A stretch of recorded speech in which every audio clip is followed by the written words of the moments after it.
அனைத்து பலன்களை அள்ளித்தரும் அபிராமி அம்மன். திண்டுக்கல் மாவட்டத்தில் மிக பிரசித்தி பெற்ற கோவிலாக விளங்குகிறது இந்த அபிராமி அம்மன் கோவில். பொதுவாக இந்த கோவில் ஒரு மூலவர் சந்நிதி தான் அமைந்திருக்கும். ஆனால் இந்த தலத்தில் மட்டும் 2 மூலவர் சந்நிதி உள்ளன.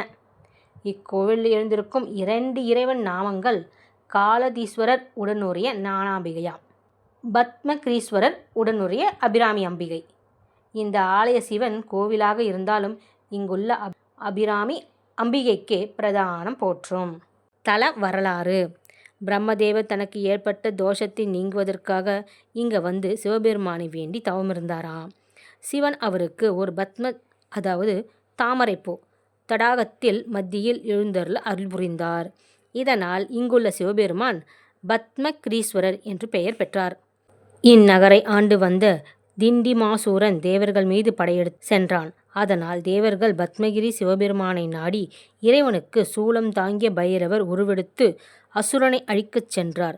சிவனின் பார்வையை பட்டதுமே திருந்திய அசுரன் தன் பெயரால் இத்தலம் திகழ வேண்டும் என வேண்டினார். சிவனும் அவ்வாறே அருள இத்தலம் திண்டீஸ்வரம் என பெயர் பெற்றது. நாளடைவில் இப்பெயர் திண்டுக்கல் என்று மருவியது. தங்களை காத்த பத்மகிரீஸ்வரனுக்கு நன்றி செலுத்தும் விதமாக தர்மபாலன் என்னும் சிவபக்தி நிறைந்த அரசனிடம் திண்டிமாபுரி அரசாட்சியை ஒப்படைத்துவிட்டு தேவர்கள் விண்ணுலகம் சென்றுவிட்டனர். தர்மபாலனும் பத்மகிரியின் சிகரத்தில் பத்மகிரீஸ்வரருக்கு ஆலயம் கட்டினார்.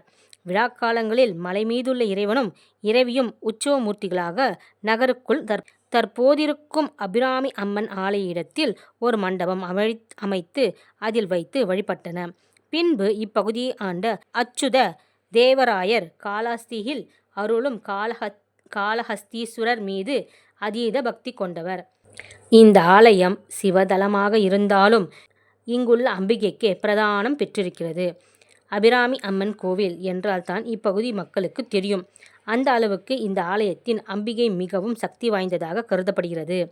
ஆரம்பத்தில் இங்கு அம்பிகைக்கு சந்நிதி கிடையாது. அனலல் என்னும் அசுரனை அழிக்க காளி வடிவத்தில் வந்த அம்பிகை இங்கு தங்கினாள். உக்கிரமாக இருந்த அவளை சிவன் சாந்தப்படுத்தி மணந்து கொண்டார். அவ்வேளையில் அம்பிகை மிகுந்த பொலிவுடன் அழகாக இருந்ததால் அபிராம அம்பிகை என பெயர் பெற்றதால் அபிராமம் என்றால் அழகு என்று பொருள். இப்பெயரே காலப்போக்கில் அபிராமி என மருவியது.